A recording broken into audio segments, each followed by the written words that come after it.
each section of Germany had a different dialect. Just a different dialect. Yeah. It was still a German, but, Yeah, it was Okay. still a German, but it was just a little bit different. Okay.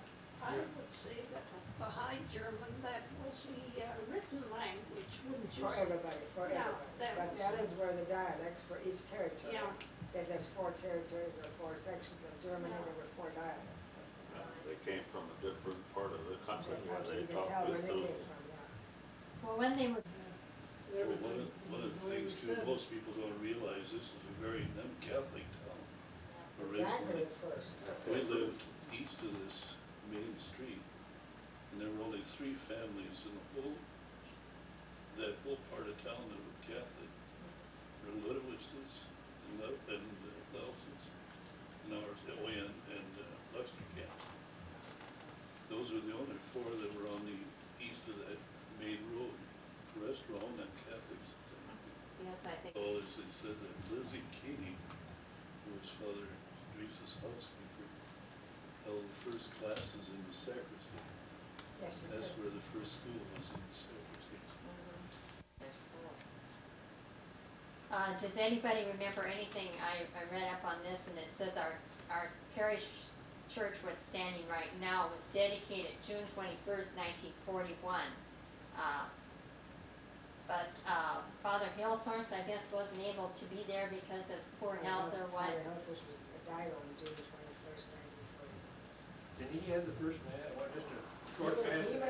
was here, but he was at mass. I don't know whether he had a short mass. I thought he had a short mass. He could have had it in the basement. Well, what the, But I know he went to mass because John Schreck and Joe Haberman and that group would come here to the rectory and pick him up in the wheelchair and take him over, and then take him over to church. And when he get those steps up by church, then there'd be other men standing by church, and they would help them take him out to church. I don't know, he wanted to say one mass in church. And I think he He said. probably said it in a wheelchair, I don't know. Yeah, probably he said, yeah, he did. Well, he was at my first mass in wheelchair. Yeah. That was May May 27th, 27th, and then he 1941. died in June. So he was, Time, then they needed a curtain, and I earned that little bit of money. I earned it by the Hillshorst, and I paid for that curtain. And then I wondered after a while who sewed it. But I didn't find out for a long time, but it was Mrs. Joe Ehrlich that sewed that curtain. is that the original one we have now? No, No. Stages, but not the curtain. The curtain's Not the not. curtain? Oh, this was this. Yeah, why don't you tell us some, you started before and Well, kind of we put the reminisce stage there. in and got that all wiring and like had a curtain rod and everything, ceiling and everything put in. And we wired it from where the blower was back there. That's where we got our electricity from. You know, we didn't have electricity. Got that all wired up. Then we made that choir stand where you sing up there and stand up. Made that in 2 sections down in the church basement. And we got some long plank. We got it upstairs. A bunch of us carried it up there. And then we had to take it up over the top of the railing. Oh, you're kidding. Choir, and then get it around the organ, around the back, get it set Yeah. up, and fasten it so it's easy to get it. I tell you, we had a lot of fun with that. Oh, yes. That was all made out of oak flooring. Who helped you with that? I don't remember who that. That's so You long wouldn't be ago. able to do that by yourself. Father Bass is the one that had the idea. You would be. Speaking about that stage, Father Bass was instrumental in getting the CYO organized. Yeah. And they put on several three-act Praise. plays down there. That was the reason that stage had to The be stage, built. basically. And that's why we had to have the curtain. That's where the curtain came in. That's right. But then after a while, it was the DYO, and I think it went back to CYO. Ducum at one time. Well, yeah, That's right, Ducom, it was Ducom. Diocesan Union of Catholic. Oh, okay. Diocesan under the care of Mary. Or, CYO, Catholic Youth Organization. under the care of Mary. And there was a DYO, Diocesan Youth. And I see it. And then during the years I was working up here, we put that ceiling and everything in the basement. And we cut all the concrete out between Christmas one year, New Year's one year, and put the drain in from the way in the back. Well, also our school lunch program. Well, years ago, we That's pretty carried the lunch bucket. You didn't dare us to eat before you went to communion, so Oh, you no. had to also carry your breakfast along. Well, I can remember And the we had that. day I got married, we used to have a bucket in the house. My mother never covered it that morning. I drank water.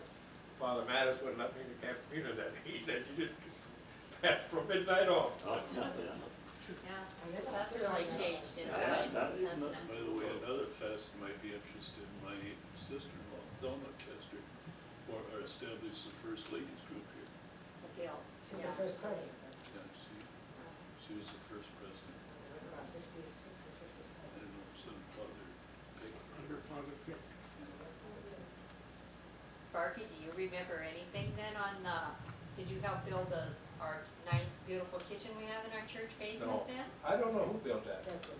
They didn't, That's it it. wasn't built, That's it, it's, Getzinger that was, staff has built the, cupboards. Kitchen part. Cupboards. Yeah, that was a big change, when boy, you could come to school and have a nice hot noon meal. And even during Lent, when you had, Same, I remember the windstorm we had, or the hailstorm. Hails. The hailstorm that took out, what was it, the north windows, the wasn't north it? one. No. Does Well, anybody remember what- anything what- about that? No, I was gone on the hailstorm deal, but There's a the windstorm. windstorm was a different deal. That took the south windows. Yeah. There And that's where the happened fuse twice. got gouged out. Well, Somebody maybe You remembers tell the what you know hail. about the hailstorm, how you found out about the hailstorm that we had. Oh, and the one, the hailstone from the north windows, we found that out through Father Mike Wendell. He was pastor no, he wasn't either. No, that wasn't either. I was Father Mason. at Father Mason's and had gone to Catholic Daughters over there, and then he said, stay overnight, Father's gone. So I stayed overnight, and the next morning in the register it said, Dedham was hailed out. And do you know, he says, there isn't an Irishman left in the town of Dedham. And I was just ready to say, oh, you figure, because there was an Irishman living in Dedham. That was the Saturday night And, deal. I and then think. Father Chisholm was there, the assistant, and he shook his head and he went like this, you know. So they did have hail, so that was, I knew. What year was that? And, in 1943, July 29th, I believe. In I think it was on a Saturday evening. I was gone to the service, but I remember people Everything telling was right. about it. Saturday, Well, I can't, I don't, I thought it was a Wednesday. Or Wednesday evening, maybe. well, after. I'm wondering. It was a because- town night anyway for the local farmers. I would say about the middle of the week, because I was in, the Catholic Daughters had meetings on Thursday night. Well, So that was that night, the next Could have morning. been a Wednesday. It was on Friday I night. know people were in town. this here, Gertrude, Kit had, the Daily Times Herald, July 29th, 1943. Staggering hailstorm damaged at Dedham. And Gertrude was good enough to find this for us, and I'll read here just what it says about the church. St. Joseph's Catholic Church suffered probably the most damage. All windows on the north were broken and blown in. Wind blew the statue on the small altar on the north side of the church off of the stand, breaking it badly. Service on this altar was also badly damaged. Considerable water and debris were blown into the interior of the church.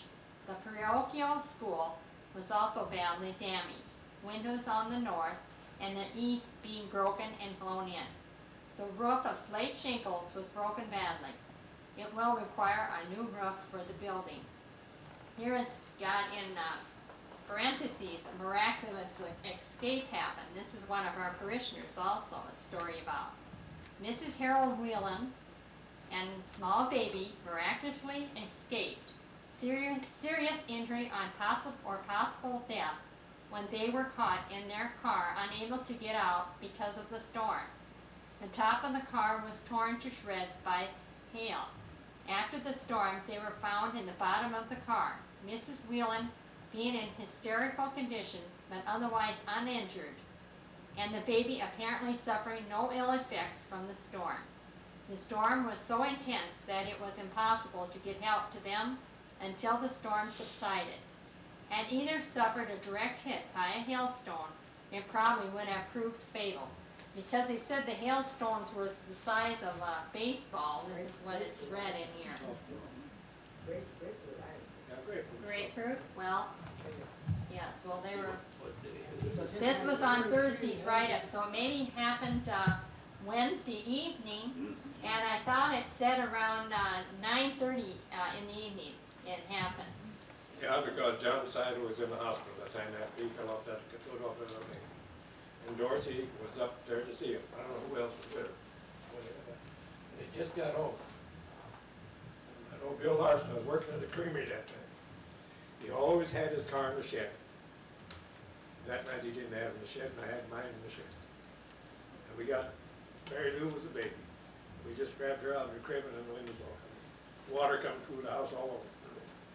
Well, Gertrude, you were telling me that day I was visiting with you, you said about what they kind of laughed about the St. Joseph statue. Well, I heard the comment quite a while later. Catherine Tillman brought that up one time. I don't know, somebody said something about Joseph, and she says, well, you better be careful. In Dedham, St. Joseph lost his head. Yeah. She said, no, she brought that up that time. But I cannot remember what Catherine said at that time about, you know, what they were talking about. It was some Joseph, and anyway, she told them, well, they better be careful. Was the only Irish person living around here was Mrs. George Acton. And they were still out in the country that time. They were still out in the country, so I was ready to say, well, you figure, you know, trying to make this amazing. Well, Sparky might have been around here. I wasn't, because we're about the other two Irishmen in town. Yeah. Anyway, that's great. Reported St. But Patrick's wasn't Day. the wind had blown in one time on a first Friday, Yes, and the south ones came in. Yeah, the south That was we were here. I think Father Pick was here. Father Pick was here, and Rosalind Wesleyan got hurt that Yeah, time. because I took her down to the doctor, her and Lena Goody.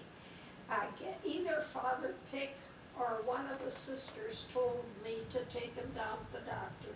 Rosalind had different niches up here, and so did Lena Goody, but I can't remember whether Rosalind had to have stitches. Just can't remember that. And I took him down here where Donna Enkenbauer lives now, and I went right into the office. Dr. Jane had a bell that rang when somebody came into the office, and I went right in there, and then I had those two in town, and he looked at me, and he looked at Rosalind, and he looked at Lena Moody, and he says, what in the world happened, he said to me, and then I tried to explain it to him, you know, what had happened. And then he started patching them up, both of them, and he said, he looked at me and he said, well, he didn't think that Rosalind should go back to class. And she gave me her folks' number, that was a telephone number, and I went to the doctor. Jane told me to go to the phone, and I called Central, and then, you know, it went out on the country line, and then I told Mrs. Wesleyan what had happened. She answered on the first or second ring, and I told her what had happened. And then she said she'd come in right away. And I left Rosalind there, then in the doctor's office, and I took Lena Goody. I walked her across the street there now where Rissamans live. And she says to me, why, you aren't even safe in church anymore, she said. And then the next time it blew was when we were here in the south side. When it blew. Well, this was in, I think, of 51 when this storm was. Yeah. whether it Yeah. blew the Yeah, south right. wind. When the That south was wind in was May. That was came before in. we And came, yeah. I think you Well, then, said too, it was in other on words, First you're- Friday. It was, I think it was the first Friday of May. Hailstorm, the winds blew out.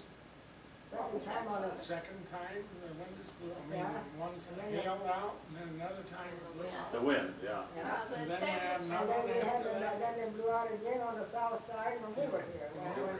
When Joe Hagelman's sister was here from Germany, and they were visiting Papa, and we were visiting here, and we didn't know anything that happened that night, that those windows blew in on the south side. So they were going home. And after they had lunch and all that, and they went home, and then they said, well, our back window in the car is all shattered. And I said, well, did you have your windows tight or something, you know, that was, St. Hattie had come home, she and Nadia had picked cherries on Papa Street. And, so they came back and they said how windy it was. Well, we didn't see, the church kept it from us. We didn't see it all. And then after a while, then, Joe and Irma went home, and as they were going home, then Louis Miners came and he says to Joe Harmon, I wonder if Father knows that the church windows are blown out in the back. No, Joe said they don't, because we just came from here. And then George came in, and they jumped up, and they went in, and they came up here, and they took up all these windows, so they had to board these windows up. They help with that. Yeah. Too, I know my mom had said that they had, you had your first communion and then you had your solemn communion.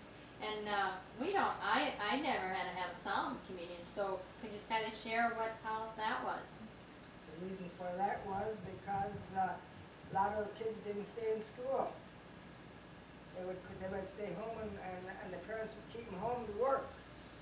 And they wouldn't let them keep them in school, so the priests in the neighborhood made out that if they wanted to go to solemn communion, they had to be 13 years old or in the 8th grade. Oh, I see. Oh, okay. That was the So at least reasoning they got behind 7th it? to 8th grade, same for 7th to 8th grade education. That's the idea of solemn communion. So there's this idea of what we call solemn communion. Well, now they said too when, about an angel, that they want to share this, something, when you have your solemn? A flower You want to, They were like, share this? instead of flowers, there were some that were dressed up like angels. You know, angels, when you that, and then they stand around the edge of the altar while the little kids first communion. You put on, remember, what you, And that's, I don't know what year. There's another angle on that solemn communion thing. Solemn communion. Pope Pius X, when he came in, he was the one who gave children 7 years of age to receive Holy Communion. Before that, they didn't feel the child was worthy of receiving before they were 12 years old. So with Pius X, his regulation, and one of the things that I recall is that one of the older priests objected to this business of the children receiving a 7. And old Father Kemper at Carroll, he objected, he was one of them that objected, and he says, "Was weiß der Papst von meiner Gemeinde? What does the Pope know about my parish?" oh. Well, Gertrude might knew be. what he said. Was weiß der Papst von meiner Gemeinde? Nix. In Grand Junction, one of the Well, we also had Father Pick here too. We talked about Father Hillsource being here. And after Father Hillsource was Father Pick. And he was one that got our new pipe organ with our Angela's bell. You may remember anything those days when that was kind of coming into being? Said run around $10,000 for our parish to put this in. Well, I know I put a new roof on the school that time, with shingles, you know, that slate shingle, the rubberized shingles on it. Yeah. Every time the windstorm come, blew off, I put that on there. It cost $500 that time, and he thought that was too much money. It just is so interesting to listen to the amount of money what it costs to build at that time and what now, largely what it would cost to replace our church and Oh, that, organ and schools and rectory possibly, you know, it just, Well, don't they always say that the convent costs as much as what the church costs? yeah, it cost more. Pick left and July of 1958, we had our Father Henry Meyer here. He come and joined us, was our pastor. That's when we built our convent, when you were here, Father, right? Father Pick had begun it, Uh-huh. and they were just even with the basement. And then I took care of the financing on the rest of it. And that was, I borrowed 45,000 shortly after I came. And from this money, we paid for the convent, the rest of the convent. And then I think we made some improvements, I forget. We had other needs too. And then we paid off 5,000 a year, and took us 9 years. But that was a mistake that I made. We should have paid off 10,000 a year, had it done faster. Because if you'd asked for it, the people would have given it. Well, I had, that we dedicated that the 1st of May 1960, Bishop Miller was here, and it cost us around $60,000 That's great. to build. And right now, we have it, it's not a convent anymore, it's a family home, and it's been sold, and Tom Seidel has purchased it for his family home, and did. Now, does anybody have to share about their school days? Let's kind of go into that a little bit here too. And our school was built in 1913, and classes were held. Now, I have a question. Classes were held just on first floor, or were classes down in the basement always too? First floor, 3 rooms took care of the whole, But they had 40 children, and they had two classes in each room. And that was- 3 in the second room. Three in the second and see, by that time, some of the families didn't go after they quit school at 5th and 6th grade. Quite a few, that's why they put in the South. I think Sparky remembers when they added that room up to new. I had that room up there. That's what I put that in a year, we had 210 kids. That was in the north, that's a northwest room, a southwest room upstairs. But the northwest room was earlier, Yeah, that was there already. because I was 4th grade in there. When I come here, that was, And it's like Monsignor said, you didn't take them big main doors to go into school, you went through down through the basement. Oh, yes, and then you walked in with the old phonograph record. Oh, yeah, starting Stripes Forever or what, or Susan's Well, what Band. was this? You had to have music Oh, when you yeah, walked into they- school? they- Would you have to stand outside first and all come in? Lined at up the on the same time? sidewalk, and the old Victrola was wound Oh, up. and that's still on that pedestal that goes up to the back, that front steps there now. Yeah. And it was a pedestal there, and then there stood there, and that's when that started, that's when the doors, and they all filed in down the bottom. Kind of like Law and Order or military school. Order wasn't that strict. I would And you didn't have a modern school either. No, we went outside. Yes, you had Outside the bathroom out, toilets. Outside. the Those latrines, were they call wooden them. buildings, little. And by the same token, you lined up in front of school when there was mass in church or evening devotion. All the kids that went to school had to go over to school and line up there. Then the nuns would come out just a little bit before church time and march you into school. You always had reserved pews in front. About 3 or 4 pews in the front were for the girls on one side, boys on the other. There was no combing. Yeah. And no talking either. Right. Well, when you went to school, now, did you always have your mass in the school chapel, or did you have it, did you go to the main big church? Summertime, 8 o'clock in the main Spring, church. from April In the on. wintertime, you had church in the chapel because they didn't heat the church during no, the see, that weekday. was a big chapel that time. It's just only about half now what you used to use the chapel No, last couple of that years. was all. Since you got the bathrooms in there. yeah. There's a full length of this building. Yes, yeah. And the old pump organ. When we first went to school, then the sisters raised flowers for 40 hours, and the people did too. You know, nobody bought a flower for 40 hours or 13 hours or any of that, or Easter or anything. You raised it. Everybody planted raised flowers at home when they would drop it in. And the sisters had that, like where the toilets are now in the school. That was, they had those big windows, and those windows were all sitting full of beautiful flowers that the sisters raised there. And then, like I said, then later on, those doors, the double doors was open and everything. As they were going children in school. They had the Just listen. Well, before we had the convent, then the nuns, they also were housed in the school. Right. And that was upstairs where they had their They had their room. Quarters. their kitchen was in that The basement. the basement there, and then their dining room was in that northeast corner in there. And then that other big room was the boarders' dining room. Where I used to have my shop down there. Oh, the shop area where Sparky had the Right. shop. And that was the boarders' dining room. And then the sisters slept upstairs. Then their music room was where It was late last they year. was Well, in now they didn't use it for music room, they had storage.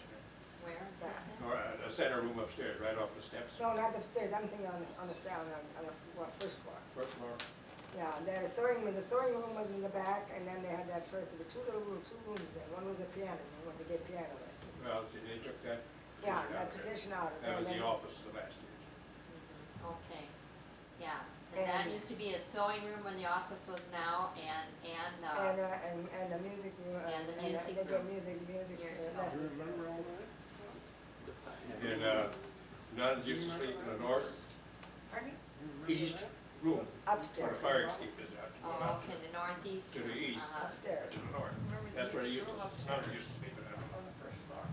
What room were the kids boarded? That was That was upstairs. That was on the Southwest. southwest room. Was it southwest? Yeah. I know I slept there already, but I Well, didn't. Yeah. Now I haven't, Well, maybe at one time they might have used both rooms. Maybe they used both rooms at one time. well, I thought Okay. Annie Funbun had said that they had like 40-some at one time, 40. 42 when Oh, she was that's good. boarding, and Yeah. that's quite a few, and then I talked to Mrs. John Kidd, and she said, well, when she boarded a couple of years, she said there was only about 15 of them. So it must have varied Oh, yes, it- They could have From had two year to rooms, year. they had the boys in one room and the girl, and the No. girls in one of the other. That one room, the northwest room became a classroom. And Okay, then it got so cold in there, and then in the wintertime, it got so cold up there that they take them downstairs into the boarders' dining room and wear classes down there. Well, that's what the northwest room, the Downstairs. girls slept on one side and the Yeah, boys, boys on the other I side. think we went up to the east stairway. But I don't know just which room it was up there. It seemed to me we went up the stairs and probably to the left and that there was Well, a that'd be the northwest room up there. No, on the east, not if we go up on the east. Northeast. Northeast.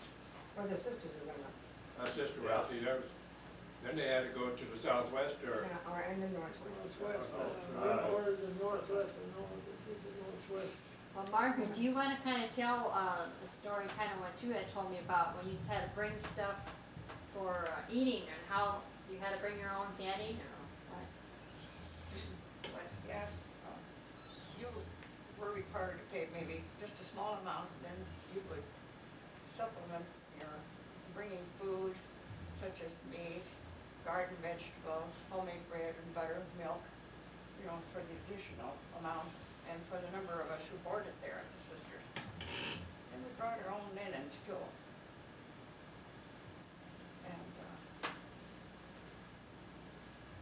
And Annie said she always peeled potatoes after school. We helped in some way, to help the sister, because with having a lot of boarders, it was a lot for her to do all that work by herself. Who was our sister? Ludmilla, I think was her name. Oh, Yes, there. Pardon me? Yeah, she was the house sister. But they always ate in the dining room by themselves. than we were in the larger dining room. We always had good meals. Were healthy for us. Well, I know Mrs. Johnson said we had lots of soup. She remembers that, and a lot of soup. Because the But I farmer bet you said good a lot of vegetable soup soup, owns. A lot of good vegetable soup. Uh-huh. Well, if you brought in a chunk of meat and a sack of potatoes, maybe a couple of loaves of bread, like Margaret said, why, Yeah. it cut your boarding bill down to maybe $1 a week. Yeah, well, that's what Temple said. She said she remembers every Monday, she'd always bring 2 Mm-hmm. loaves of homemade bread with Mom and me, you know, and she always remembers that. See, I remember about overalls, the sisters in Czech, there were some overalls had And Right. what? No. and they would wrap a handkerchief or a cloth around it. Couldn't have buttons on the back, see, Yeah. you'd scratch the fuse, why, it had to be, yeah. Yeah. Bib overalls were all right, you know, you didn't have the buttons. But if you wore short trousers and had buttons in the back, that was a no-no. Summon about Pete Coop, and when it failed to start, he would summon about 4 or 5 boys to push it out of the shed and over to the Churchill for a shove down the hill. Father was on his way after it started, but it took at least 30 minutes to walk back up that big hill. Father always liked to do some janitor jobs himself. One that stands out in my memory is a log splitting incident. It was during the noon hour, and admonishing the kids to stay back, he was ready to light the fuse on the potash and sugar charge. Seems like he was a bit nervous and he ran out of matches before he got the fuse lit.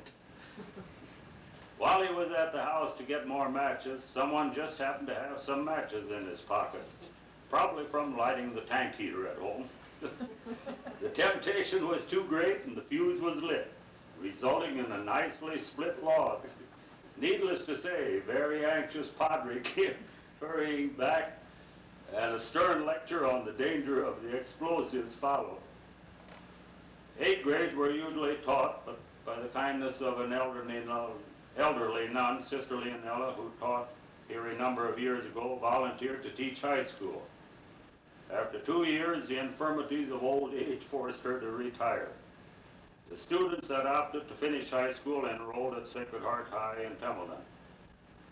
Another hand came in handy on the farm, and so my schooling was terminated.